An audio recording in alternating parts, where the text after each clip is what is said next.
Hello everyone, I hope आप सब अच्छे होंगे और अपनी पढ़ाई को अच्छे से कर रहे होंगे। तो आज हम लोग देखने वाले जो यूपी ट्रिपल एस सी के लिए जो टेस्ट चल रहे थे उसका टेस्ट नंबर 16 देखने वाले हैं। तो इससे पहले अगर आप लोग मेरे चैनल पर नए हैं तो चैनल को सब्सक्राइब करें और वीडियो को लाइक करें। और अगर इससे पहले आप लोग इसके पहले के अगर आप लोगों ने टेस्ट नहीं देखे हैं तो आप लोग प्लेलिस्ट में जा करके आप लोग वो भी टेस्ट देख सकते हैं जो डाले जा चुके हैं। चैनल पर जाएंगे तो प्लेलिस्ट बनी हुई है, UP triple S C NM के नाम से प्लेलिस्ट बनी हुई है, उसमें सारे टेस्ट पड़े हुए हैं। तो आप लोग उनको भी देख सकते हैं कि अपना रिवीजन कर सकते हैं। तो देखते हैं आज के टेस्ट में कौन कौन से क्वेश्चन हैं। तो देखते हैं पहला क्वेश्चन अपना। तो टेस्ट शुरू करने से पहले आप लोगों को करना ये है कि मेरे क्वेश्चन पढ़ने से बाद में मेरे आंसर बताने से पहले आप लोगों को आंसर ट्राई करना है कि आप लोग खुद से पहले आंसर ट्राई करिए कि आप लोग आंसर दे पा रहे हैं या नहीं दे पा रहे हैं। फिर जो मैं बताता हूँ उसे आप मैच कराइए। तो देखते हैं अपना पहला क्वेश्चन आज का क्या है। तो फर्स्ट क्वेश्चन जो है, गर्भाशय के लिए वैकल्पिक शब्द क्या है। तो गर्भाशय के लिए जो वैकल्पिक शब्द है इसके बारे में पूछा गया है। तो इसका ऑप्शन करेक्ट जो हो जाएगा, इसका ऑप्शन ए करेक्ट हो जाएगा। यूट्रस जो है गर्भाशय के लिए गर्भाशय को बोला जाता है। और इसमें जो भ्रूण का विकास होता है तथा इसकी जो मांसपेशियाँ होती हैं ये काफ़ी लचीली होती हैं। तो गर्भाशय के लिए जो वैकल्पिक शब्द है इसका ऑप्शन ए करेक्ट हो जाएगा। यूट्रस को जो कहा जाता है गर्भाशय के लिए वैकल्पिक शब्द कहा जाता है। नेक्स्ट क्वेश्चन देखते हैं। नेक्स्ट क्वेश्चन नंबर 2 देखते हैं। हमारे शरीर में आनुवंशिकता की इकाई को कहते हैं। तो आनुवंशिकता की इकाई किसको कहते हैं इसके बारे में पूछा गया है। तो इसका ऑप्शन सी करेक्ट हो जाएगा। जीन को जो है हमारे शरीर की आनुवंशिकता की इकाई कहा जाता है। और जो क्रोमोसोम जो होता है क्रोमोसोम पर स्थित डीएनए की बनी ऐसी अतिसूक्ष्म संरचनाएं होती हैं जो आनुवंशिक लक्षणों को धारण कर उनका एक पीढ़ी से दूसरी पीढ़ी में स्थानांतरण करती हैं, जीन कहलाती हैं। तो इसका ऑप्शन सी करेक्ट हो जाएगा। नेक्स्ट क्वेश्चन देखते हैं। नेक्स्ट क्वेश्चन नंबर 3 देखते हैं। मस्तिष्क से संबंधित कथनों पर विचार कीजिए। तो इस पर विचार करना है, इसके बारे में बताना है। तो इसका करेक्ट ऑप्शन जो हो जाएगा, इसका ऑप्शन जो हो जाएगा तो 3 का जो करेक्ट ऑप्शन हो जाएगा इसका ऑप्शन बी करेक्ट हो जाएगा। 2 और 3 जो है इसमें करेक्ट है। देखते हैं इसमें क्या लिखा हुआ है। जो सेरेबेलम का मुख्य कार्य शरीर का संतुलन बनाए रखना तथा ऐच्छिक मांसपेशियों के संकुचन एवं नियंत्रण करना जो इसका कार्य होता है। सेरेबेलम जो है ये हमारे शरीर का जेस्चर एंड पोस्चर मेंटेन करने के लिए का कार्य करता है तथा जो ऐच्छिक मांसपेशियां हैं इनको भी नियंत्रित करता है। तो सेरेबेलम, तो ये 2 जो है ये करेक्ट हो जाएगा। और यहाँ पर जो दिया हुआ है, मेरुरज्जु प्रतिवर्ती क्रिया का केंद्र होता है तथा मस्तिष्क एवं मेरुरज्जु तंत्रिकाओं के बीच जो है सेतु का कार्य करता है। तो जो मेरुरज्जु जो होता है ये रिफ्लेक्टिव एक्शन के लिए रिस्पॉन्सिबल होता है। तो इसके लिए ये सेतु का कार्य करता है। पुल की तरीके से तंत्रिकाओं के लिए पुल की तरीके के लिए कार्य करता है। तो ये भी करेक्ट हो जाएगा। तो इसका जो 3 का करेक्ट ऑप्शन हो जाएगा 2 और 3, इसका ऑप्शन बी करेक्ट हो जाएगा। नेक्स्ट क्वेश्चन देखते हैं। नेक्स्ट क्वेश्चन नंबर 4 देखते हैं। मानव शरीर में तंत्रिका कोशिकाओं द्वारा विद्युतीय संकेत आंतरित किए जाने के लिए निम्नलिखित में से कौन सा तत्व आवश्यक है। तो ये जो हमारे शरीर के लिए जो सबसे आवश्यक तत्व जो है ये सोडियम, इसका करेक्ट ऑप्शन हो जाएगा। इसका ऑप्शन बी करेक्ट हो जाएगा। जो सोडियम इसके लिए रिस्पॉन्सिबल है। तो 4 का करेक्ट ऑप्शन बी हो जाएगा। नेक्स्ट क्वेश्चन देखते हैं। नेक्स्ट क्वेश्चन नंबर 5 जो है, औसत मानव मस्तिष्क का वजन होता है लगभग। तो जो मानव मस्तिष्क का जो औसत वजन होता है इसके बारे में पूछा गया है। तो इसका ऑप्शन बी करेक्ट हो जाएगा। मानव मस्तिष्क का जो औसत वजन होता है 1.1 किलो 360 ग्राम होता है। तो इसका ऑप्शन बी करेक्ट हो जाएगा। नेक्स्ट क्वेश्चन देखते हैं। मानव मस्तिष्क का कौन सा अंग निगलने और उगलने वमन का नियामक केंद्र है। तो इसका कौन सा, इसके लिए कौन रिस्पॉन्सिबल है निगलने उगलने के लिए। तो इसका ऑप्शन सी करेक्ट हो जाएगा। जो मानव मस्तिष्क में जो मेडुला ऑब्लांगेटा होता है ये इसके लिए रिस्पॉन्सिबल होता है। और मेडुला ऑब्लांगेटा द्वारा जो है निगलने और उगलने का नियमन किया जाता है। और मेडुला ऑब्लांगेटा के द्वारा श्वसन जो हार्ट की जो गति होती है और उल्टी और रक्तचाप पर नियंत्रण करता है, ब्लड प्रेशर, ये सब जो देखता है ये मेडुला ऑब्लांगेटा ही देखता है। नेक्स्ट क्वेश्चन देखते हैं। तीव्र रोधगलन या मायोकार्डियल इन्फेक्शन में दर्द की दवा का विकल्प कौन सा है। तो ये जो मायोकार्डियल इन्फेक्शन के लिए जो दर्द की दवा के लिए जो विकल्प है इसका ऑप्शन डी करेक्ट हो जाएगा। जो मॉर्फिन सल्फेट है ये इसके उसमें दिया जाता है। और जो मायोकार्डियल इन्फेक्शन को जो है साधारण भाषा में इसको जो कहा जाता है हार्ट अटैक इसको कहा जाता है, जिसका मुख्य कारण होता है कि जो ब्लड प्रेशर होता है इसका प्रवाह, जो ब्लड का जो फ्लो होता है ये रुक जाता है, जिसके कारण जो है हार्ट में दर्द उत्पन्न होता है, जिसको रोकने के लिए जो है मॉर्फिन सल्फेट का प्रयोग किया जाता है। तो इसका ऑप्शन डी करेक्ट हो जाएगा। नेक्स्ट क्वेश्चन देखते हैं।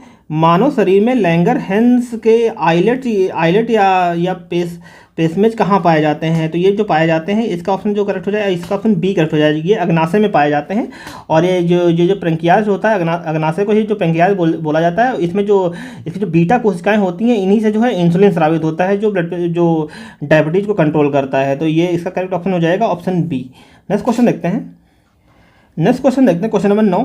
एल्जाइमर रोग में मानव शरीर का कौन सा अंग प्रभावित होता है। तो एल्जाइमर रोग से जो मानव शरीर का जो अंग प्रभावित होता है, इसका ऑप्शन बी करेक्ट हो जाएगा।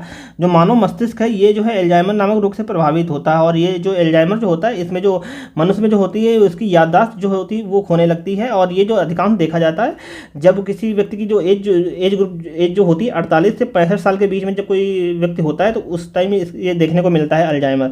और ये जो अल्जाइमर जो है, इसकी जो अल्जाइमर रोग की जो खोज की थी, ये एक साइंटिस्ट थे, उन्हीं के नाम पे इसका नाम रखा गया है। वो उन साइंटिस्ट का नाम था डॉक्टर एलोइस अल्जाइमर थे। इन्होंने ही इस रोग की खोज की थी, तो उन्हीं के नाम पे इस रोग का नाम अल्जाइमर रखा गया है। नेक्स्ट क्वेश्चन देखते हैं। निम्नलिखित में से कौन सा विटामिन मनुष्य में रक्त के जमने के लिए जिम्मेदार होता है। तो जो ब्लड की क्लॉटिंग के लिए जो विटामिन रिस्पॉन्सिबल होता है, इसका ऑप्शन ए करेक्ट हो जाएगा। जो विटामिन के है, ये ब्लड की क्लॉटिंग के लिए रिस्पॉन्सिबल होता है। आप लोग यहाँ पे विटामिन के का जो है रासायनिक नाम कमेंट बॉक्स में बताइए। और जो आप लोगों से जो क्वेश्चन पूछा जाता है, कम से कम आप लोग उसका जवाब तो कमेंट बॉक्स में आप लोग दे ही सकते हैं। तो इसका उम्मीद करते हैं कि आप लोग ये बताएंगे विटामिन के का रासायनिक नाम क्या है, इसके बारे में कमेंट बॉक्स में लिखेंगे जरूर। और यहाँ पे जो विटामिन ए है, विटामिन ए को जो कहा जाता है रेटिनॉल विटामिन ए को कहा जाता है। और विटामिन जो यहाँ पे सी है, इसको एस्कॉर्बिक एसिड कहा जाता है। और यहाँ पे जो विटामिन ई है, इसको जो कहा जाता है टेकोफेरॉल इसको कहा जाता है। बाकी जो 10th का जो करेक्ट ऑप्शन हो जाएगा, इसका ऑप्शन ए करेक्ट हो जाएगा। नेक्स्ट क्वेश्चन देखते हैं। नेक्स्ट क्वेश्चन नंबर 11 जो है, निम्नलिखित में से कौन से रोग का कारक जीवाणु नहीं है। तो इसमें कौन सा रोग है जो बैक्टीरिया के द्वारा नहीं होता, इसके बारे में पूछा गया है। तो इसका ऑप्शन ए करेक्ट हो जाएगा। जो एड्स है, एड्स जो है बैक्टीरिया के द्वारा नहीं होता। एड्स जो है एक वायरस से होने वाला रोग है, तो एड्स जो है यहाँ इसका करेक्ट ऑप्शन हो जाएगा। बाकी जो हैजा, काली खांसी और डिप्थीरिया, ये सारे जो है ये बैक्टीरियल डिजीज़ हैं। तो नेक्स्ट क्वेश्चन देखते हैं। Question number 12। शरीर में निम्न में से कौन सा संक्रमण से हमारी रक्षा करता है। तो जो हमारे शरीर में जो कोई संक्रमण, कोई बाहरी चीज़ जब अटैक करती है, संक्रमण होता है, तो इससे जो हमारी रक्षा करता है, इसके बारे में पूछा गया है। तो इसका ऑप्शन बताइए क्या होगा। तो इसका जो करेक्ट ऑप्शन हो जाएगा, ऑप्शन जो बी इसका करेक्ट हो जाएगा। जो WBC है, WBC जो है ये हमारे शरीर की जो है संक्रमण से रक्षा करती हैं। और WBC को जो दूसरा नाम है, WBC का जो दूसरा नाम है, इसको एरिथ्रोसाइट इसको भी कहा जाता है WBC को। तो ये जो है बाहरी संक्रमण से हमारे शरीर की रक्षा करती हैं। नेक्स्ट क्वेश्चन देखते हैं। और WBC को जो कहा जाता है, वाइट ब्लड सेल्स इनको कहा जाता है। और ये कहा जाता है WBC को, और ये हमारी जो है बाहरी संक्रमण से हमारी रक्षा करती है। और यहाँ पे जो RBC है, RBC का जो दूसरा नाम है, इसको इरेथ्रोसाइट कहा जाता है RBC को। और यहाँ पे जो ऑप्शन सी जो है, रक्त प्लाज्मा, जो होता है, जो हमारे ब्लड में जो प्लाज्मा होता है, ये करीब 55% जो हमारे ब्लड में जो है प्लाज्मा होता है। और जो 55% जो प्लाज्मा होता है, इसमें जो है करीब 95% जो होता है वाटर होता है। तो ये प्लाज्मा में होता है। बाकी जो हीमोग्लोबिन होता है, हीमोग्लोबिन में जो है ये आयरन तत्व विद्यमान होता है हीमोग्लोबिन में। तो 12 का जो करेक्ट ऑप्शन हो जाएगा ऑप्शन बी। नेक्स्ट क्वेश्चन देखते हैं। मानव रक्त की श्यानता का कारण क्या है। तो यहाँ पे जो श्यानता है, इसको जो इंग्लिश में विस्कोसिटी कहा जाता है। तो मानव ब्लड की जो श्यानता का जो मुख्य कारण होता है, इसका ऑप्शन ए करेक्ट हो जाएगा। जो ब्लड में जो प्रोटीन होता है, इनके कारण जो मानव का ब्लड में जो विस्कोसिटी होती है, तो इसका ऑप्शन ए करेक्ट हो जाएगा। नेक्स्ट क्वेश्चन देखते हैं। Question number 14। केवल एक स्थिति को छोड़कर बाकी सभी गर्भावस्था की आपात स्थिति में शामिल है। तो इसमें ये पूछा गया कि कौन सी गर्भावस्था की आपातकालीन स्थिति नहीं है, इसके बारे में पूछा गया है। तो इसका ऑप्शन बी करेक्ट हो जाएगा। जो प्लेसेंटा एक्रीटा जो है, ये कोई गर्भावस्था की आपातकालीन स्थिति नहीं है। बाकी ये जो ऑप्शन सारे दिए हुए हैं, बी और सी और डी जो ऑप्शन दिए हुए, ये सारे जो है कंडीशन, ये गर्भावस्था की जो है आपातकालीन स्थिति में शामिल है। तो 14 का जो करेक्ट ऑप्शन हो जाएगा ऑप्शन बी। नेक्स्ट क्वेश्चन देखते हैं। क्वेश्चन नंबर 15 देखते हैं। प्रसव के दौरान आपात स्थिति में कौन सा HIV परीक्षण किया जाता है। ये तो पहले ना किया हो तो जो प्रसव के दौरान जो डिलीवरी के टाइम जो HIV का परीक्षण किया जाता है, इसके बारे में पूछा गया है। तो इसका जो करेक्ट ऑप्शन हो जाएगा, इसका ऑप्शन ए करेक्ट हो जाएगा। सिंगल रैपिड टेस्ट जो है ये किया जाता है। ये जो किया जाता है, जो प्रसव के दौरान इसका ये टेस्ट किया जाता है। नेक्स्ट क्वेश्चन देखते हैं।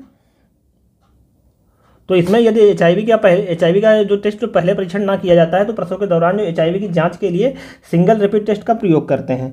नेक्स्ट क्वेश्चन देखते हैं प्रसव के दौरान नवजात को HIV के संचरण का खतरा बढ़ जाता है जिसका कारक है। तो इसका जो कारक है इसके बारे में पूछा गया, तो इसका जो ऑप्शन डी करेक्ट हो जाएगा। ये सभी जो हैं ये सभी कारक जो हैं जिसकी वजह से जो नवजात बच्चे में HIV के होने के खतरे बढ़ जाते हैं। तो देखते हैं एक एक करके। समय से पहले जन्म और कम वजन जो है ये भी इसका मुख्य कारण होता है। मल्टीपल बर्थ में पहला बच्चा जो है ये भी इसका मुख्य लक्षण है। और जो आर्ट त्वचा इंटेग्रिटी है इसके द्वारा भी जो है HIV एड्स होने का खतरा बढ़ जाता है बच्चे में। तो ये सारे ऑप्शन करेक्ट हो जाएंगे। नेक्स्ट क्वेश्चन देखते हैं गर्भावस्था में पॉलीहाइड्रेमिनोस का प्रभाव है। तो जो प्रेगनेंसी के दौरान जो पॉलीहाइड्रेमिनोस का जो प्रभाव है इसके बारे में देखते हैं। तो जो पॉलीहाइड्रेमिनोस जो होता है गर्भावस्था की एक स्थिति है जिसमें जो है एमिनियोटिक गुहा में एमिनियोटिक जो लिक्विड होता है इसकी मात्रा बढ़ जाती है। तो इसका जो करेक्ट ऑप्शन हो जाएगा इसका ऑप्शन डी करेक्ट हो जाएगा। ये सारे जो इसके प्रभाव हैं तो देखते हैं एक एक करके। गर्भनाल को आगे को बढ़ाया, ये भी इसका प्रभाव है। और प्रसव के बाद रक्त स्राव जो होता है ये भी इसका प्रभाव है। और जो मॉल प्राइजेंट्स जो है ये भी इसका लक्षण है। तो ये सारे इसके करेक्ट हो जाएंगे, इसका ऑप्शन डी करेक्ट हो जाएगा। नेक्स्ट क्वेश्चन नंबर 18 देखते हैं। गर्भावस्था के दौरान एड्स के गर्भाशय संचरण की निम्न परिस्थितियों में वृद्धि होती है। तो इसके बारे में पूछा गया है कि इसके कौन कौन से लक्षण हैं। तो इसका ऑप्शन डी करेक्ट हो जाएगा। इन सभी के कारण जो होता है ये सारे इसकी जो परिस्थितियों में वृद्धि करते हैं। जैसे जो भ्रूण को ढकने वाली झिल्लियों की जो सूजन होती है इसकी वजह से भी होता है। और ये जो झिल्ली का लंबे समय में टूटना तथा जो प्रोलॉन्ग लेबर है ये भी इसका लक्षण है। और कुस्मैता और IUGR ये सारे जो हैं इसकी वजह से जो है गर्भावस्था के दौरान एड्स के गर्भाशय संचरण की जो ये सारी परिस्थितियों में वृद्धि करते हैं। तो इसका ऑप्शन डी करेक्ट हो जाएगा। नेक्स्ट क्वेश्चन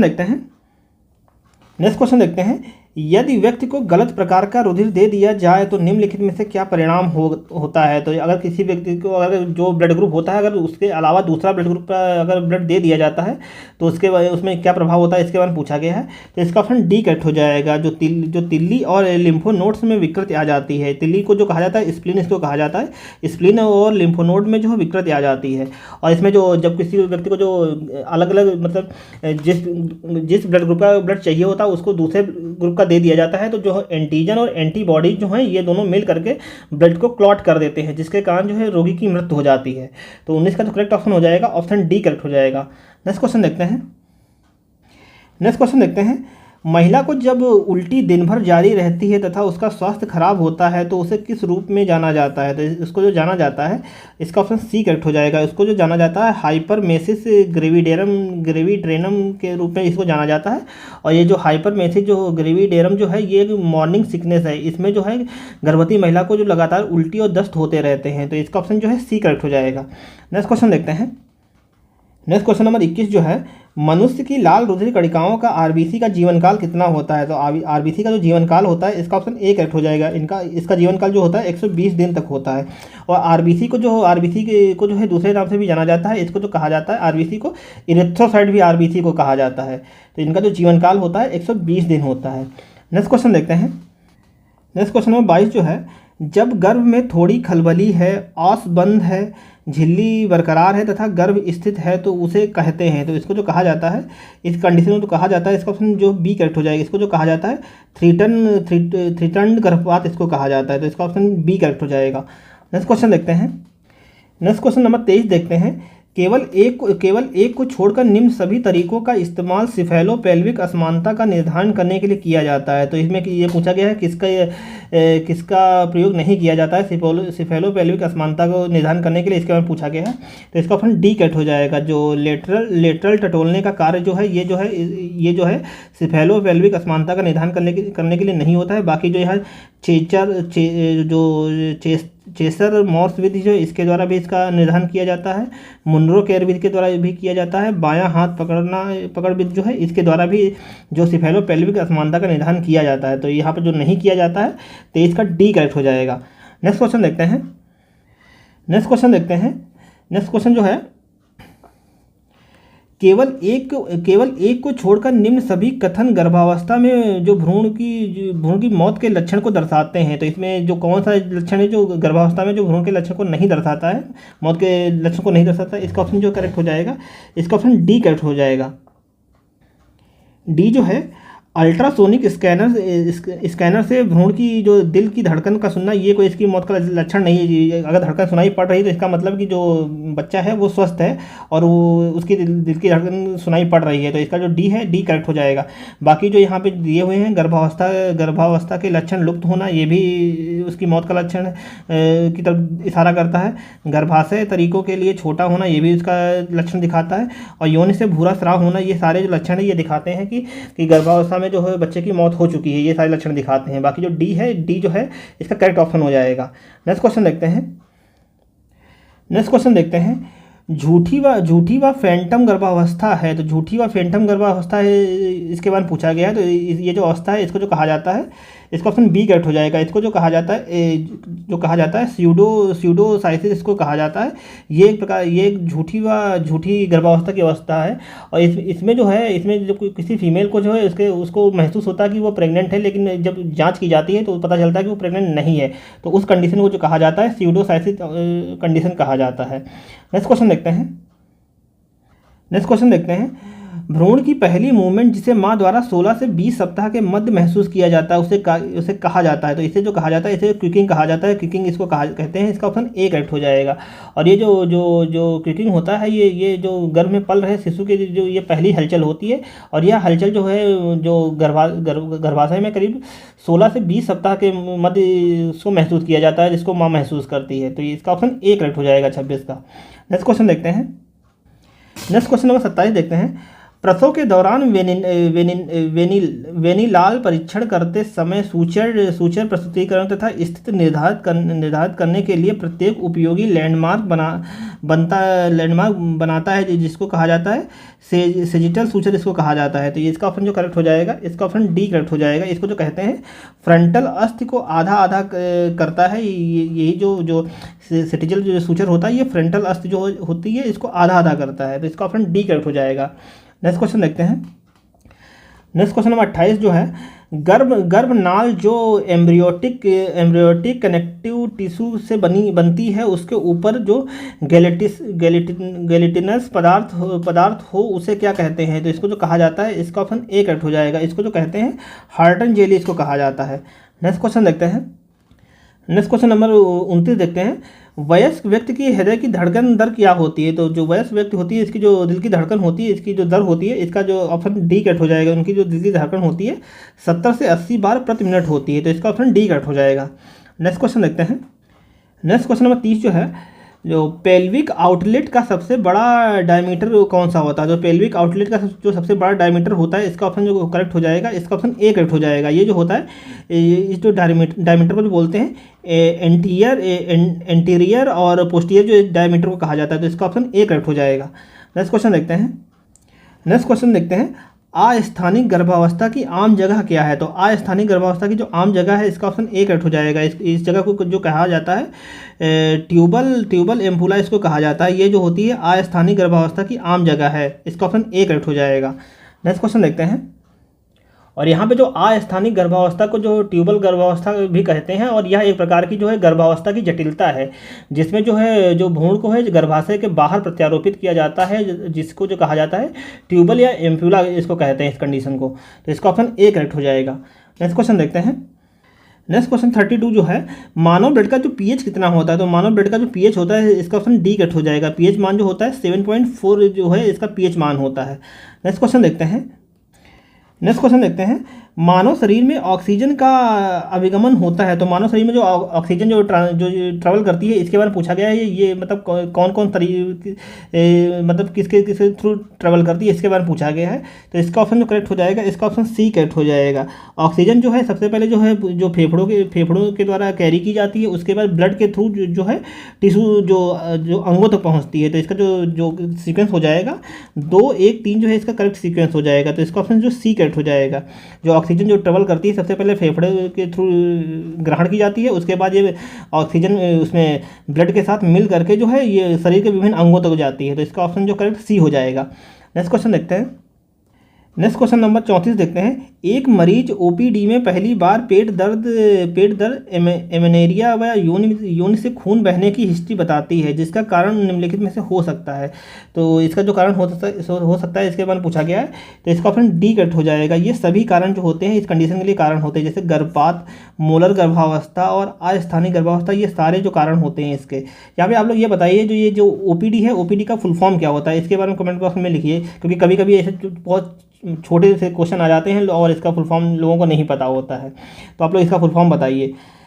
नेक्स्ट क्वेश्चन देखते हैं। गर्भावस्था में मॉर्निंग सिकनेस का उपचार निम्नलिखित साधारण मेजरमेंट द्वारा किया जाता है, तो इसमें इसके बारे में पूछा गया है, तो इसका ऑप्शन जो करेक्ट हो जाएगा, इसका ऑप्शन सी करेक्ट हो जाएगा। नर्म और सूखे भोजन जैसे सुबह में बिस्कुट लें, तो ये सब सुझाव दिए जाते हैं। और ये जो मॉर्निंग सिकनेस होता है, इसमें जो मॉर्निंग सिकनेस ये गर्भावस्था के लक्षण को प्रदर्शित करता है। इसमें जो प्रेग्नेंट जो फीमेल होती है उसको जो उल्टी और जी मिचलाने की शिकायत होती है, यह लक्षण जो देखा जाता है, या जो 4 से 16 सप्ताह के मध्य ये लक्षण देखे जाते हैं, और इसी को जो कहा जाता है मॉर्निंग सिकनेस कहा जाता है। इसमें जो है नर्म और सूखे भोजन को खाने की सलाह दी जाती है। नेक्स्ट क्वेश्चन देखते हैं। नेक्स्ट क्वेश्चन नंबर 36 देखते हैं। बच्चों में कौन सा कारक वायरस की तुलना में बच्चों को अधिक खतरा है, जिससे बच्चों में ओटाइटिस मीडिया रोग हो जाता है, तो इसके बारे में पूछा गया है, तो इसका जो करेक्ट ऑप्शन हो जाएगा, इसका ऑप्शन बी करेक्ट हो जाएगा, जिसके कारण जो है ओटाइटिस मीडिया रोग हो जाता है। ये जो होता है फ्लैट्स व्यापक यूस्टेटियन ट्यूबों के द्वारा जो होता है ये रोग होता है, तो इसका ऑप्शन बी करेक्ट हो जाएगा। नेक्स्ट क्वेश्चन देखते हैं। नेक्स्ट क्वेश्चन नंबर 37 देखते हैं। आप एक शिशु में जो इंटरसस्पेंशन से ग्रसित क्या लक्षण पाएंगे, तो इसके जो लक्षण पाएंगे इसके बारे में जो करेक्ट ऑप्शन पूछा गया है, इसका ऑप्शन डी करेक्ट हो जाएगा। गंभीर कॉलिकी, पेट दर्द व दाईं तरफ ऊपरी वृत्त के चतुर्थ भाग में मांस जैसा आकार देखने को मिलता है, जब किसी बच्चे को जो इंटरसस्पेंशन से ग्रसित होता है। तो इसके बारे में कुछ और देखते हैं। जो इंटरसस्पेंशन जो एक आंत का एक भाग दूसरे भाग से मिल जाता है या मुड़ जाता है, जिसके कारण जो गंभीर पेट दर्द होता है, और दाएं भाग में ऊपरी जो पृष्ठ में चतुर्थ भाग में जो मांस जैसे आकार की गांठ बन जाती है, तो इसका ऑप्शन जो डी करेक्ट हो जाएगा। नेक्स्ट क्वेश्चन देखते हैं। सबसे अधिक पहचाना वायरल रोग जनक जिससे दस्त होते हैं, तो जो सबसे अधिक जो पहचाना जाने वाला जो वायरल रोग है जिसके दस्त होते हैं, ये जो है इसका जो करेक्ट ऑप्शन जो बी करेक्ट हो जाएगा। जो रोटा वायरस है, रोटा वायरस जो है इसके द्वारा जो है जो दस्त होने के लक्षण देखे जाते हैं। नेक्स्ट क्वेश्चन देखते हैं। और यहाँ पे ये जो रोटा वायरस है, रोटा वायरस जो है ये एक बैक्टीरियल डिजीज़ है। नेक्स्ट क्वेश्चन देखते हैं। एक बच्चा जिसे सांस लेने में तकलीफ के साथ साथ भौंकने वाली खांसी है, वह क्या लक्षण प्रदर्शित कर रहा है, तो वह जो लक्षण प्रदर्शित कर रहा है इसको जो कहा जाता है, इसको क्रूप कहा जाता है। इसको जो कहा जाता है क्रूप, ये जो लक्षण प्रदर्शित करता है वह बच्चा। और इसके बारे में आगे डिटेल देखते हैं। तो देखते हैं, जब किसी बच्चे को सांस लेने में परेशानी के साथ साथ भौंकने वाली खांसी भी आ रही होती है, तो इसे जो क्रूप नामक रोग होने की सर्वाधिक संभावना रहती है। और क्रूप एक जो है ये सांस के इन्फेक्शन का रोग है जो वायरस के कारण होता है, तो इसका जो करेक्ट ऑप्शन हो जाएगा, ऑप्शन डी करेक्ट हो जाएगा। नेक्स्ट क्वेश्चन देखते हैं। किस आकलन की खोज से पता चलता है कि नवजात में स्पाइना बाइफिडा ऑकल्टा मौजूद है, तो ये किसकी वजह से पता चलता है, तो इसका ऑप्शन जो करेक्ट हो जाएगा, ऑप्शन सी करेक्ट हो जाएगा। नितंबों की जुदाई ऊपर नोटिफिशिएबल जो डिम्पलिंग होती है, इसकी वजह से तो ये पता चलता है। और जो स्पाइना बाइफिडा एक जन्मजात रोग होता है, इस पर जो है स्पाइनल कॉर्ड जो होती है चारों तरफ रीढ़ की हड्डी पूर्ण रूप से बंद नहीं होती है, और इसमें जो नीचे या ऊपर की स्थिति में एक उभार सा आ जाता है, इसको जो कहा जाता है डिम्पलिंग इसको कहा जाता है। और यह उभार जो त्वचा को से ढका रहता है, और यह फोलिक एसिड की कमी के कारण उत्पन्न होता है, तो जो 40 का करेक्ट ऑप्शन हो जाएगा, ऑप्शन सी करेक्ट हो जाएगा। नेक्स्ट क्वेश्चन देखते हैं।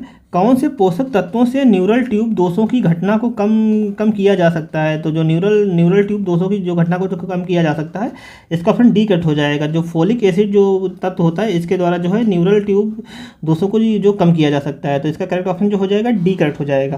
नेक्स्ट क्वेश्चन देखते हैं। किस निष्कर्ष से पता चलता है कि बच्चों के मूत्र मार्ग में संक्रमण होने की सबसे अधिक संभावना है? तो ये इसके बारे में पूछा गया है। तो जो 42 का करेक्ट ऑप्शन हो जाएगा, इसका ऑप्शन सी करेक्ट हो जाएगा। वह शौचालय प्रतिष्ठित है लेकिन एनुरेसिस अनुभव करता है। तो इसके कारण जो है जो देखा जाता है कि उसके मूत्र मार्ग में जो संक्रमण होने के लक्षण दिखाई पड़ते हैं। और इसमें डिटेल देखते हैं। यदि किसी व्यक्ति को बार बार बाथरूम जाने की का आभास होता है, तो लेकिन जब वह टॉयलेट जाता है तो उसको अगर टॉयलेट होती नहीं है तथा उसको अनुभव होता है या उसके जो मूत्र मार्ग में जो जलन होती है, तो इसके संकेत हैं कि उसके जो मूत्र मार्ग में जो है संक्रमण होने की संभावना अधिक है। तो इसका करेक्ट ऑप्शन हो जाएगा ऑप्शन सी। नेक्स्ट क्वेश्चन देखते हैं। मानव के पाचन तंत्र में पाचन की प्रक्रिया कहाँ से प्रारंभ होती है? तो पाचन की जो प्रक्रिया जो प्रारंभ हो जाती है, इसका ऑप्शन बी करेक्ट हो जाएगा। जो मुख गुहा या ईसोफेगस जो है, वहाँ से जो है इसकी जो पाचन की जो क्रिया शुरू हो जाती है। तो 43 का करेक्ट ऑप्शन हो जाएगा ऑप्शन बी। नेक्स्ट क्वेश्चन देखते हैं। क्वेश्चन नंबर 44 देखते हैं। एंडियोपैथिक थ्रोम्बोसाइटोपेनिक परपूरा से ग्रसित बच्चों में निम्नलिखित लक्षण पाए जाते हैं। तो इससे ग्रसित जो बच्चों में लक्षण पाए जाते हैं, इसका ऑप्शन बी करेक्ट हो जाएगा। इनमें जो लक्षण पाए जाते हैं, काले रंग का जो मूत्र होता है होने की जो कंडीशन होती है, ये इसके लक्षण है। और जो इंडियोपैथिक थ्रोम्बोसाइटोपेनिक परपूरा रोग है, यह एक प्रतिरक्षा तंत्र रक्त में पाया जाने वाला जो है रक्त में पाए जाने वाले जो प्लेटलेट्स को नष्ट कर देता है, जिसके कारण जो है रक्त का बहाव जल्दी बंद नहीं होता है, क्योंकि रक्त का थक्का नहीं जमता है। और ये इससे जो है बच्चों में जब ये जो लक्षण देखे जाते हैं, तो उनमें जो देखा जाता है जब वो जो टॉयलेट जाते हैं तो टॉयलेट का रंग जो होता है ब्लैक कलर का होता है। तो ये लक्षण देखे जाते हैं। तो इसका ऑप्शन बी करेक्ट हो जाएगा। नेक्स्ट क्वेश्चन देखते हैं। एक बच्चे में जो है सेलो श्वास के साथ 5 सेकंड का एपनिया है। इसके लिए एक नर्स को क्या कार्रवाई करनी चाहिए? तो नर्स को जो कार्रवाई करनी चाहिए, इसका ऑप्शन सी करेक्ट हो जाएगा। उसको जो कार्रवाई करनी चाहिए, नियमित निगरानी जारी रखनी चाहिए। तो इसका ऑप्शन सी करेक्ट हो जाएगा। नेक्स्ट क्वेश्चन देखते हैं। फिजियोलॉजिकल शारीरिक इक्टेरस पीलिया आमतौर पर जन्म के किस दिन बाद प्रकट होती है? तो ये जो प्रकट व खत्म होती है, तो ये जो इस टाइप की जो जॉइंटिस होती है, ये 3 से 7 दिन में ये देखी जाती है। तो इसका ऑप्शन बी करेक्ट हो जाएगा। नेक्स्ट क्वेश्चन देखते हैं। और ये जो जॉइंटिस होती है, ये इसके जो लक्षण देखे जाते हैं 3 दिन, जो जन्म के 3 दिन बाद ये लक्षण देखे जाते हैं, तथा ये जो लक्षण जो खत्म हो जाते हैं, ये जन्म के 7 दिन बाद तक, 7 दिनों के अंदर ये लक्षण खत्म भी हो जाते हैं। तो इसका ऑप्शन बी करेक्ट हो जाएगा। नेक्स्ट क्वेश्चन देखते हैं। प्रसव के दौरान अक्सर बच्चे की कौन सी हड्डी टूटती है? तो जो डिलीवरी के दौरान जो बच्चे की हड्डी टूटती है, इसका ऑप्शन सी करेक्ट हो जाएगा। इस हड्डी को जो कहा जाता है ह्यूमरस जो हड्डी होती है, ये हड्डी जो टूट जाती है प्रसव के दौरान बच्चे की। तो इसका ऑप्शन सी करेक्ट हो जाएगा। नेक्स्ट क्वेश्चन देखते हैं। और ये हड्डी जो होती है, ये जो कंधे की हड्डी होती है, ये जो ह्यूमरस जो हड्डी होती है, ये कंधे की हड्डी होती है। नेक्स्ट क्वेश्चन देखते हैं। बच्चा किस उम्र में सुपरिचित ढंग से मुस्कुराता है? तो जो छोटे बच्चे होते हैं, ये सुपरिचित ढंग से जो मुस्कुराना स्टार्ट करते हैं, तो इसका ऑप्शन जो करेक्ट हो जाएगा सी। 4 महीने में जो है बच्चे जो मुस्कुराना स्टार्ट कर देते हैं। नेक्स्ट क्वेश्चन देखते हैं। Question number 49। HIV द्वारा होने वाला रोग है। तो HIV वायरस के द्वारा जो होने वाला रोग है, इसका ऑप्शन जो है डी करेक्ट हो जाएगा। HIV वायरस की वजह से जो रोग होता है, एड्स होता है। या और जो यहाँ पे जो HIV है, HIV का जो फुल फॉर्म होता है ह्यूमन इम्यूनो डिफिशियंसी वायरस, इसका फुल फॉर्म होता है। नेक्स्ट क्वेश्चन देखते हैं। विटामिन ए की बूंदें 6 से 9 खुराकें बच्चों को मुंह से दी जाती हैं। 1 लाख IU की पहली खुराक किस उम्र में दी जाती है? तो ये जो 1000 IU की जो खुराक दी जाती है, इसका ऑप्शन बी करेक्ट हो जाएगी। ये खुराक जो दी जाती है 9 महीने में बच्चों को दी जाती है।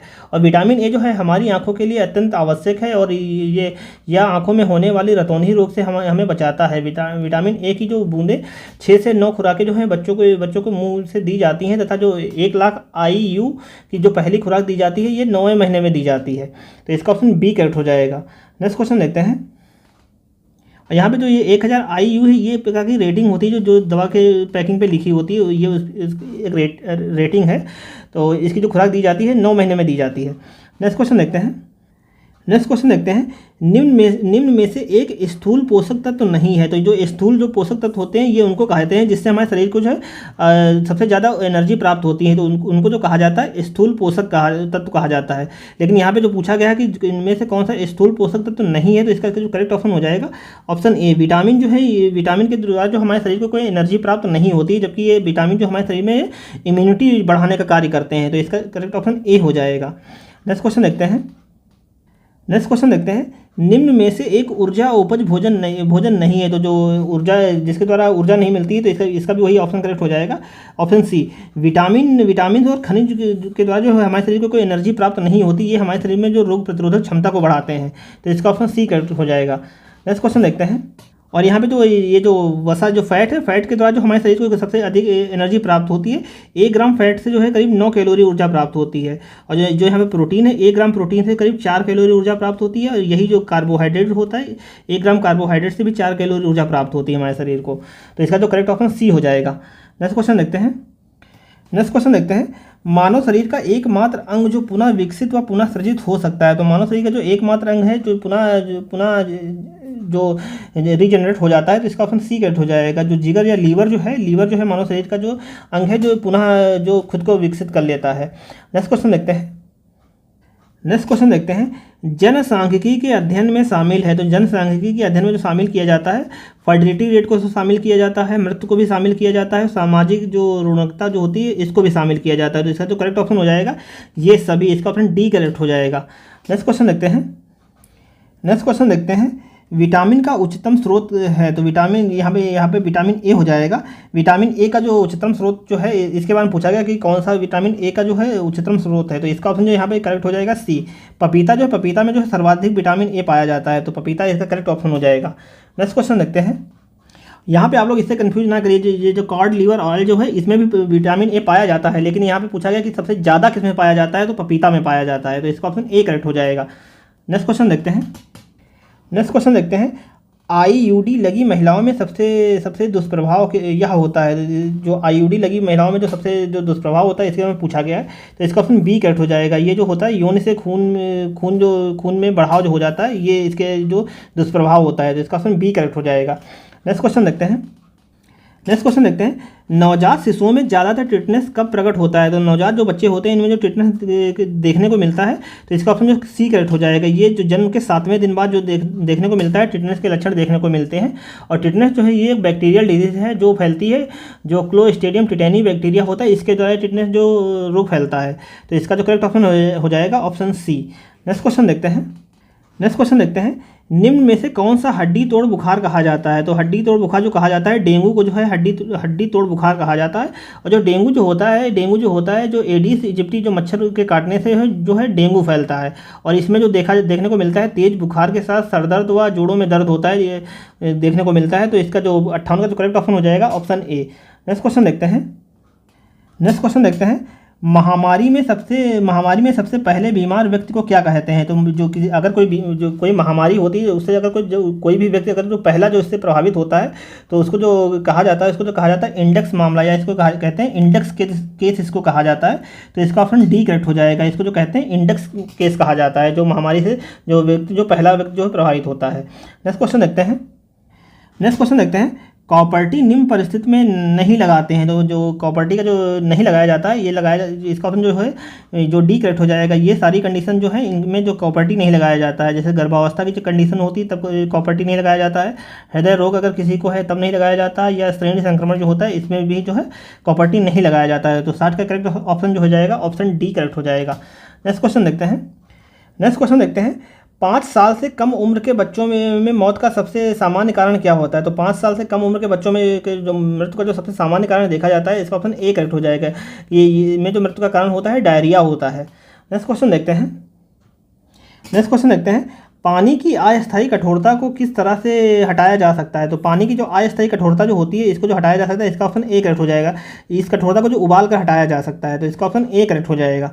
नेक्स्ट नेक्स्ट क्वेश्चन देखते हैं, मानवों में जठर का छोटी आंत में खुलने वाला मुख क्या कहलाता है? तो छोटी आंत में जो खुलने वाला जो मुख कहलाता है, इसका जो करेक्ट ऑप्शन हो जाएगा, इसको जो कहा जाता है पाइलोरस जो होता है, पाइलोरस इसको कहते हैं। इसका ऑप्शन जो है डी करेक्ट हो जाएगा। जो पाइलोरिक वाल्व जो होता है ये छोटी आंत में खुलता है, तो इसका ऑप्शन जो है डी करेक्ट हो जाएगा। नेक्स्ट क्वेश्चन देखते हैं, मुख से निकली लार पाचन कराती है। तो जो मुंह से में जो लार निकलती है ये किसके पाचन में मदद करती है? तो इसका ऑप्शन बी करेक्ट हो जाएगा। ये जो मदद करती है मंड या स्टार्च के पाचन में मदद करती है जो लार, तो इसका ऑप्शन बी करेक्ट हो जाएगा। नेक्स्ट क्वेश्चन देखते हैं, और ये जो लार जो होती है, लार जो जब ये जो मंड को जो स्टार्च को का जो पाचन करती है, जो स्टार्च को जो कन्वर्ट करती है माल्टोज में परिवर्तित करती है लार। नेक्स्ट क्वेश्चन देखते हैं, आमाशय ग्रंथियों के पेप्सिन स्रावी कोशिकाएं हैं। तो आमाशय की ग्रंथियों में जो पेप्सिन स्रावी ग्रंथिकाएं हैं, इसके बारे में पूछा गया है। तो इसका ऑप्शन जो करेक्ट हो जाएगा सी करेक्ट हो जाएगा। ये कोशिकाएं मुख्य कोशिकाएं होती हैं, जो पेप्सिन स्रावी कोशिकाएं होती हैं ये मुख्य कोशिकाएं होती हैं। और पेप्सिन तथा रेनिन का जो स्रावण होता है ये आमाशय की जो पेप्टिक कोशिकाएं होती हैं इनसे इसका स्रावण होता है। तथा जो आमाशय में जो अम्ल कोशिकाएं होती है इससे जो है HCl या हाइड्रोक्लोरिक एसिड निकलता है। जो अम्ल कोशिकाएं होती हैं इससे HCl निकलता है जो पाचन में मदद करता है। तो जो 65 का जो करेक्ट ऑप्शन हो जाएगा ऑप्शन सी। जो पेप्सिन जो स्रावी कोशिकाएं होती हैं ये मुख्य कोशिकाएं होती हैं। नेक्स्ट क्वेश्चन देखते हैं, निम्न सभी उन्माद के बारे में सत्य हैं सिवाय एक के। तो इनमें जो उन्माद के बारे में जो सत्य नहीं है इसके बारे में बताना है। तो इसका ऑप्शन ए करेक्ट हो जाएगा। जो एनहीडोनिया जो है ये उन्माद के लिए सत्य नहीं है, बाकी जो सारी जो है उन्माद के लिए हैं जो सही है। तो उन्माद जो है यह एक मानसिक रोग है जिसमें व्यक्ति की जो भावनाएं तथा संवेग में कुछ समय के लिए असामान्य परिवर्तन आते हैं। इस रोग से पीड़ित व्यक्ति जो है मानसिक दुर्बल होता है, जिसके कारण यह बाह्य तथा संवेगात्मक परिस्थितियों को जो है बहुत तेज़ी से उद्वेलित हो जाता है। और ये जो है उन्माद जो है ये एक मानसिक प्रक्रिया है। तो इसमें जो नहीं होता है इसका ऑप्शन ए करेक्ट हो जाएगा। इसमें जो नहीं देखने को लक्षण मिलते हैं, ये जो एनहीडोनिया जो है ये लक्षण देखने को नहीं मिलते हैं, तो इसका ऑप्शन ए करेक्ट हो जाएगा। नेक्स्ट क्वेश्चन देखते हैं, बंद जगह में डर लगने को क्या कहते हैं? तो बंद जगह में जिसको डर लगता है उसको उस कंडीशन को जो कहा जाता है, इसका ऑप्शन बी करेक्ट हो जाएगा। इसको जो कहा जाता है क्लस्ट्रोफोबिया उसको कहा जाता है, जिसको जो बंद जगह से डर लगता है। नेक्स्ट क्वेश्चन देखते हैं, निम्नलिखित शारीरिक लक्षणों में से कौन सा लक्षण पैनिक अटैक को इंगित करता है? तो पैनिक जो अटैक को इंगित करता है ये सभी लक्षण देखने को मिलते हैं, जैसे हार्ट घबराहट होना, पसीना आना तथा हाइपर वेंटिलेशन जो है ये सारी कंडीशन जो होती हैं, ये सारी कंडीशन जो होती हैं ये पैनिक अटैक को इंगित करती हैं।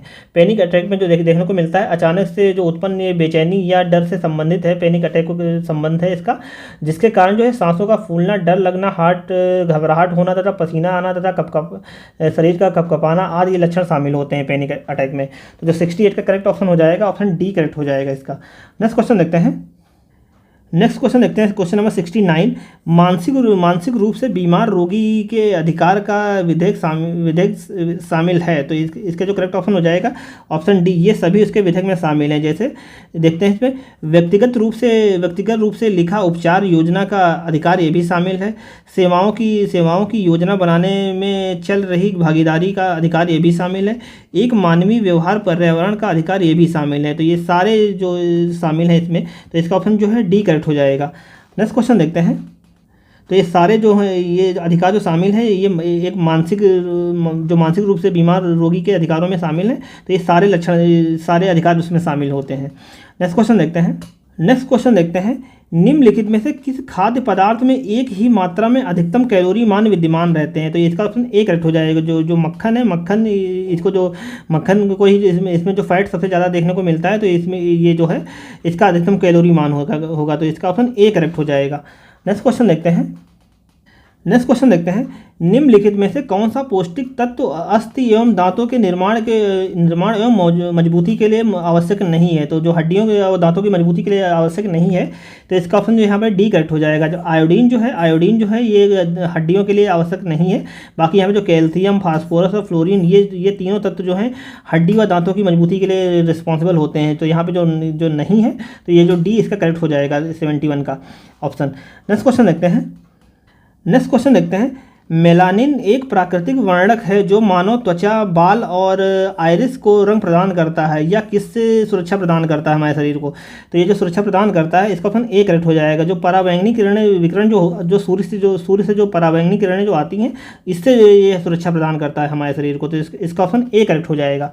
नेक्स्ट क्वेश्चन देखते हैं दूध में प्रोटीन और कार्बोहाइड्रेट के अतिरिक्त पोषणदायक अन्य तत्वों में सम्मिलित है। तो अन्य जो पोषण तत्व जो सम्मिलित है इसका ऑप्शन करेक्ट हो जाएगा, ऑप्शन बी करेक्ट हो जाएगा। जो शामिल है कैल्शियम और पोटेशियम, ये भी शामिल है इसमें दूध में। तो इसका ऑप्शन बी करेक्ट हो जाएगा।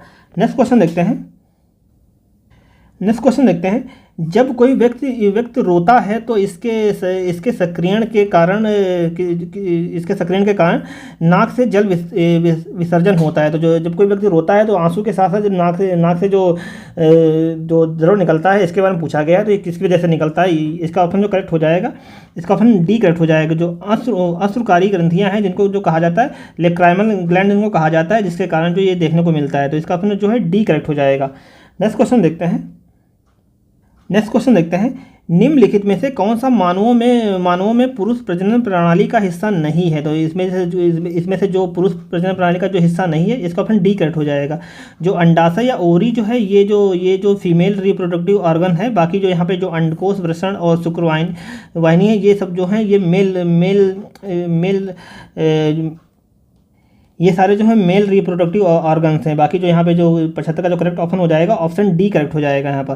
नेक्स्ट क्वेश्चन देखते हैं नर जनन कोशिकाओं का उत्पादन डैश में होता है। तो नर जनन कोशिकाओं का जो उत्पादन जो होता है इसका ऑप्शन बी करेक्ट हो जाएगा। ये जो उत्पादन होता है वृषण में होता है। तो इसका ऑप्शन बी करेक्ट हो जाएगा।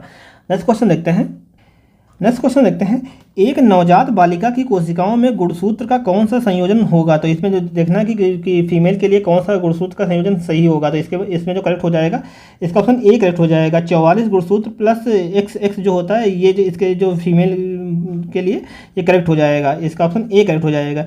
और यहाँ पे जो 44XY है ये जो है हो जाएगा ये मेल के लिए करेक्ट हो जाएगा। तो यहाँ पे फीमेल के लिए पूछा तो इसका ऑप्शन ए करेक्ट हो जाएगा। और जो मनुष्यों में जो क्रोमोसोम की संख्या होती है ये जो होती है 46 इसकी संख्या होती है। नेक्स्ट क्वेश्चन देखते हैं। तो यहाँ पे जो ये जो 44 दिए, ये जो 44 और ये दो एक्स दिए हुए ये दोनों मिला करके कुल इनकी संख्या जो हो जाती है 46 हो जाती है। तो इसको जो 77 का जो करेक्ट ऑप्शन हो जाएगा ऑप्शन ए। नेक्स्ट क्वेश्चन देखते हैं निम्नलिखित में से कौन सी स्थिति टेस्ट ट्यूब बेबी की परिघटना को सही रूप से निरूपित करती है। तो इसमें इसका करेक्ट ऑप्शन जो है इसका ऑप्शन सी करेक्ट हो जाएगा। जब जो है निषेचन जो होता है बाह्य होता है तथा जो भ्रूण का जो विकास होता है ये आंतरिक होता है। तो इस कंडीशन को जो कहा जाता है टेस्ट ट्यूब बेबी इसको कहा जाता है। टेस्ट ट्यूब बेबी इस कंडीशन को कहा जाता है। तो इसका ऑप्शन जो है सी करेक्ट हो जाएगा। नेक्स्ट क्वेश्चन देखते हैं यकृत कई कार्य करता है, इनमें से एक कार्य है। तो ये जो लीवर जो बहुत सारे वर्क कार्य करता है, तो इसमें से लीवर का एक जो मुख्य कार्य है इसका ऑप्शन जो सी करेक्ट हो जाएगा। ये जो है ग्लाइकोजन को जो उत्पादित करता है ये भी जो कार्य है ये भी लीवर का कार्य है। तो इसका ऑप्शन सी करेक्ट हो जाएगा। नेक्स्ट क्वेश्चन देखते हैं केवल एक को छोड़कर सभी लाइव बैक्टीरियल टीके हैं। तो इसमें जैसे कौन सा टीका है जो लाइव बैक्टीरियल टीका नहीं है इसके बारे में पूछा गया है। तो इसका ऑप्शन सी करेक्ट हो जाएगा। जो ओरल टाइफाइड का जो टीका है ये लाइव बैक्टीरियल टीका नहीं है। बाकी जो यहाँ पे BCG और है एंथ्रेक्स हुआ और आंत ज्वर के लिए जो ये सारे टीके हैं ये सारे टीके जो हैं लाइव बैक्टीरियल टीके हैं। तो जो यहाँ पे पूछा गया कि लाइव बैक्टीरियल टीका जो नहीं है तो 80 का जो सी करेक्ट हो जाएगा। जो ओरल टाइफाइड का जो टीका है ये टीका जो है लाइव बैक्टीरियल टीका नहीं है। नेक्स्ट क्वेश्चन देखते हैं। और जो लाइव बैक्टीरिया टीके वो होते हैं इनको जो बनाया जाता है जीवित बैक्टीरिया के द्वारा इनको बनाया जाता है। तो उनको जो कहा जाता है लाइव बैक्टीरियल टीके कहा जाता है। नेक्स्ट क्वेश्चन देखते हैं कुनैन की औषधि किससे प्राप्त होती है। तो जो कुनैन जो प्राप्त होती है ये सिनकोना के पौधे से प्राप्त होती है। तो इसका ऑप्शन ए करेक्ट हो जाएगा। कुनैन जो प्राप्त होता है सिनकोना से प्राप्त होता है। नेक्स्ट क्वेश्चन देखते हैं केवल एक को छोड़कर बाकी सभी कान की समस्याएं हैं। तो इसमें जो पूछा गया कि कौन सी कान की समस्या नहीं है इसके बारे में पूछा गया है। तो इसका ऑप्शन जो है सी करेक्ट हो जाएगा।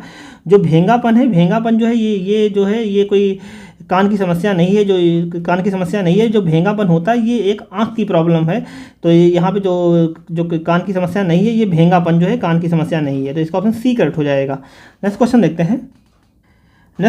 हैं सिवाय एक घोल के बाकी सभी निम्नलिखित घोल मुख की देखभाल के लिए इस्तेमाल किए जाते हैं। तो इसमें यह पूछा गया है कि कौन सा घोल है जो मुख की देखभाल के लिए उपयोग नहीं किया जाता है। तो इसका ऑप्शन जो है यहाँ पे करेक्ट हो जाएगा सी। जो बीटाडिन जो है ये मुख की देखभाल के लिए प्रयोग नहीं किया जाता है, जबकि बीटाडिन का जो प्रयोग किया जाता है ये जब चोट लगती है तो उस पर इसका प्रयोग किया जाता है। तो बीटाडिन का जो प्रयोग किया जाता है चोट में इसका प्रयोग किया जाता है। इसका प्रयोग जो है मुख के लिए नहीं प्रयोग किया जाता है। बाकी जो यहाँ पे KMnO4 और H2O2 जो है और नींबू का रस, ये सारे जो हैं इनका प्रयोग जो किया जाता है मुख की देखभाल के लिए किया जाता है। तो यहाँ 83 का जो करेक्ट ऑप्शन हो जाएगा ऑप्शन सी करेक्ट हो जाएगा। नेक्स्ट क्वेश्चन देखते हैं कौन सी सिरा फेफड़ों से हृदय में शुद्ध रक्त ले जाती है। तो ये जो फेफड़ों से हृदय के लिए शुद्ध रक्त जो ले जाती है इसका ऑप्शन बी करेक्ट हो जाएगा। जो फुसफुस सिरा होती है ये जो है फेफड़ों से हृदय के लिए शुद्ध रक्त ले जाती है। तो इसका ऑप्शन बी करेक्ट हो जाएगा। नेक्स्ट क्वेश्चन देखते हैं एक वयस्क व्यक्ति को एनीमा देने के लिए पानी का तापमान रखा जाता है। तो पानी का जो तापमान रखा जाता है इसका ऑप्शन ए करेक्ट हो जाएगा। तो पानी का तापमान जो रखा जाता है 105 से 110 डिग्री फ़ारेनहाइट इसको तापमान को रखा जाता है। तो इसका ऑप्शन ए करेक्ट हो जाएगा। नेक्स्ट क्वेश्चन देखते हैं मानव शरीर की पल्स दर की जांच क्यों की जाती है। तो मानव शरीर के जो पल्स दर की जो जांच की जाती है क्यों की जाती है, इसका ऑप्शन ए करेक्ट हो जाएगा। दिल की फंक्शनिंग को जांचने के लिए जो है मानव शरीर की जो पल्स दर की जांच की जाती है कि जो इसका हार्ट सही से काम कर रहा है या नहीं कर रहा है, इसकी जांच करने के लिए जो मनुष्य की जो पल्स दर की जांच की जाती है। तो इसका ऑप्शन ए करेक्ट हो जाएगा। नेक्स्ट क्वेश्चन देखते हैं प्रभावी CPR को देखने के लिए कौन सी नाड़ी पेलपेट करनी चाहिए। तो जो करनी चाहिए इसका ऑप्शन जो करेक्ट हो जाएगा ऑप्शन बी। जो कैरोटिड नाड़ी जो है इसको जो पेलपेट करना चाहिए जो प्रभावी CPR देने के लिए। तो इसका ऑप्शन बी करेक्ट हो जाएगा। नेक्स्ट क्वेश्चन देखते हैं क्वेश्चन नंबर 88 45 वर्ष की महिला के लिए एंडोट्रॉकियल सक्शनिंग के दौरान सक्शन दबाव क्या होना चाहिए। तो सक्शन दबाव जो होना चाहिए इसका ऑप्शन जो करेक्ट हो जाएगा इसका ऑप्शन सी करेक्ट हो जाएगा। जो सक्शन का जो दबाव जो होना चाहिए 110 से 150 mm ऑफ Hg इसका दबाव होना चाहिए। तो इसका ऑप्शन सी करेक्ट हो जाएगा। नेक्स्ट क्वेश्चन देखते हैं मोटी और दृढ़ श्वास को नर्म करने के लिए व ऊपरी श्वास नलिका के कॉग्निशन से राहत पहुंचाने के लिए नर्स भाप सांस देने की योजना बना रही है। उसके लिए पानी का तापमान क्या सुनिश्चित करना चाहिए। तो किसी को भाप देने के लिए जो पानी का तापमान वो सुनिश्चित करना चाहिए। तो इसका ऑप्शन ए करेक्ट हो जाएगा। जो पानी का तापमान होना चाहिए 120 से 160 डिग्री फ़ारेनहाइट तो पानी का तापमान होना चाहिए। तो इसका ऑप्शन ए करेक्ट हो जाएगा। नेक्स्ट क्वेश्चन देखते हैं क्वेश्चन नंबर 90 जो है मानव हृदय में प्रकोष्ठों की संख्या कितनी होती है। तो मानव हृदय में जो चैम्बर की संख्या होती है इसका ऑप्शन डी करेक्ट हो जाएगा। मानव हृदय में जो चैम्बर जो होते हैं 4 चैम्बर होते हैं।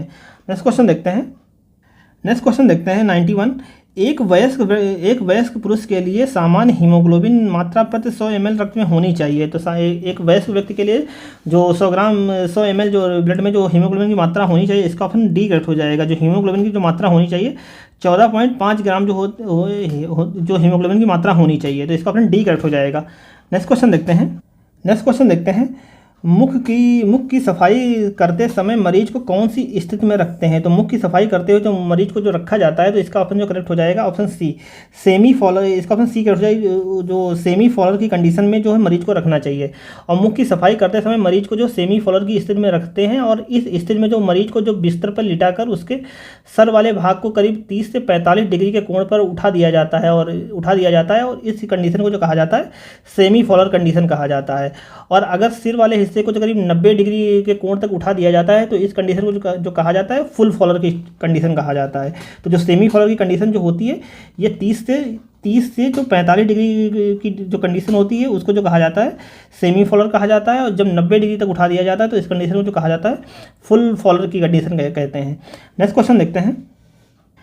क्वेश्चन देखते हैं लाल रुधिर कणिका डैश में बनती हैं। तो जो आरबीसी जो है आरबीसी का जो निर्माण होता है इसका ऑप्शन बी करेक्ट हो जाएगा। ये इनका जो निर्माण होता है अस्थि मज्जा बोन मैरो में इनका निर्माण होता है। और जो आरबीसी की जो मृत्यु होती है वो उनकी जो मृत्यु होती है वो स्प्लीन में ये आरबीसी की मृत्यु होती है। नेक्स्ट क्वेश्चन देखते हैं हीमोग्लोबिन में उपस्थित होता है। तो हीमोग्लोबिन में जो उपस्थित होता है इसका ऑप्शन बी करेक्ट हो जाएगा। हीमोग्लोबिन में जो होता है आयरन उपस्थित होता है। नेक्स्ट क्वेश्चन देखते हैं क्वेश्चन नंबर 95 सिर में चोट लगे मरीज को मेनिटाल मिल रहा है। निम्न में से कौन सा आकलन करने के लिए नर्स के लिए सबसे उपयुक्त है। तो ये जो जिसको सिर में जो चोट लगी होती है इसको जो मेनिटाल दिया जाता है, तो नर्स के द्वारा जो सबसे अच्छा आंकलन जो किया जाता है इसका ऑप्शन बी करेक्ट हो जाएगा। जो यूरिनरी आउटपुट की जांच करने के लिए सबसे उपयुक्त जो ये कंडीशन है। और मेनिटाल एक प्रकार का जो शुगर होता है जिसका उपयोग जो दवा के रूप में किया जाता है, और इसका जो अपचयन होता है आंतों द्वारा इसका जो अपचयन होता है, और इसको उच्च रक्तदाब, आंखों की समस्या आदि में प्रयोग किया जाता है, जिसका आकलन करने के लिए सबसे आसान तरीका जो होता है कि जो यूरिनरी आउटपुट है इसकी जाँच करना इसका सबसे उपयुक्त माना जाता है। नेक्स्ट क्वेश्चन देखते हैं ब्लड बैंक किसे कहा जाता है। तो जो मानव शरीर में जो ब्लड बैंक जो कहा जाता है, ये स्प्लीन को जो है मानव शरीर में जो ब्लड बैंक के रूप में कहा जाता है। स्प्लीन जो है मानव शरीर में ब्लड बैंक के रूप में कार्य करता है। और जो आरबीसी की जो कब्रगाह जो कहा जाता है उसको भी, आरबीसी की जो कब्रगाह होता है उसको भी स्प्लीन को ही आरबीसी की जो कब्रगाह कहा जाता है। तो इसका जो यहाँ पे 96 का जो करेक्ट ऑप्शन हो जाएगा ऑप्शन ए करेक्ट हो जाएगा। नेक्स्ट क्वेश्चन देखते हैं नेक्स्ट क्वेश्चन नंबर 97 जो है, बहुत उच्च तापमान कुछ घंटों या दिनों के भीतर ही अचानक सामान्य होने को क्या कहा जाता है। तो इस कंडीशन को जो कहा जाता है इसका ऑप्शन ए करेक्ट हो जाएगा। इस कंडीशन को जो कहते हैं क्राइसिस बुखार इसको कहा जाता है। क्राइसिस बुखार जो होता है, बहुत उच्च तापमान जब कुछ घंटों या कुछ दिनों के भीतर ही सामान्य हो जाता है तो उस कंडीशन को कहा जाता है क्राइसिस बुखार कहते हैं। तो इसका ऑप्शन ए करेक्ट हो जाएगा। नेक्स्ट क्वेश्चन देखते हैं छाती की सुनने की क्रिया पर तीखी रेटलिंग या बुदबुदाती आवाज़ एक सामान्य ध्वनि कौन सी है। ये जो सामान्य ध्वनि है इसका ऑप्शन सी करेक्ट हो जाएगा। इसको जो कहा जाता है इसको रेल कहा जाता है। रेल छाती की एक सामान्य आवाज़ है जो तीखी रेटलिंग या बुदबुदाती हुई होती है। इस तरह की आवाज़ छाती में निमोनिया या इंडिजिया या टीबी आदि की स्थिति से आती है। तो ये जो आवाज़ आती है इसको जो कहा जाता है रेल कहा जाता है। तो इसका ऑप्शन सी करेक्ट हो जाएगा। नेक्स्ट क्वेश्चन देखते हैं निम्नलिखित आहार में से कौन सा घाव भरने को बढ़ावा देता है। तो घाव भरने को जो बढ़ावा देता है वो कौन सा आहार देता है, इसका ऑप्शन बी करेक्ट हो जाएगा।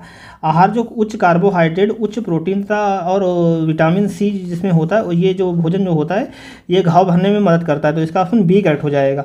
नेक्स्ट क्वेश्चन देखते हैं रुधिर में अधिकतर CO2 ले जाई जाती है। तो जो श्वसन के जब सांस लेने के दौरान जो CO2 मतलब सांस जब ली जाती है तो ऑक्सीजन ली जाती है, उसके बाद जब छोड़ी जाती है तो जो CO2 को जो छोड़ा जाता है तो CO2 जो अधिक ले जाने की जो कंडीशन होती है उसके बारे में पूछा गया है। तो इसका जो करेक्ट ऑप्शन हो जाएगा ऑप्शन डी करेक्ट हो जाएगा। जो बाइकार्बोनेट आयनों के रूप में जो है CO2 को ले जाया जाता है। तो CO2 को जो शरीर से बाहर छोड़ा जाता है, ये छोड़ा जाता है बाइकार्बोनेट आयनों के रूप में इसको छोड़ा जाता है। तो ये 100 का जो करेक्ट ऑप्शन हो जाएगा ऑप्शन डी करेक्ट हो जाएगा। नेक्स्ट देखते हैं। तो ये थे आज की टेस्ट में कुछ 100 क्वेश्चन थे। तो अगर आप लोगों को वीडियो अच्छा लगा हो तो वीडियो को लाइक करें और चैनल को सब्सक्राइब एंड शेयर भी करें। और साथ ही साथ जो चैनल को सब्सक्राइब करें तो बेल आइकन भी दबा लें, क्योंकि इससे आने वाली वीडियो का नोटिफिकेशन आप लोगों तक पहुंचता रहेगा। क्योंकि बहुत से लोगों ने चैनल तो सब्सक्राइब कर लिया है लेकिन उनके पास नोटिफिकेशन नहीं जाता है, क्योंकि आप लोगों ने बेल आइकन नहीं दबाया है। तो आप लोग बेल आइकन भी इसको प्रेस कर लीजिए, जिसकी वजह से आप लोगों को नोटिफिकेशन पहुँचता रहे। तो देखते हैं, मिलते हैं नेक्स्ट वीडियो में। तब तक के लिए धन्यवाद।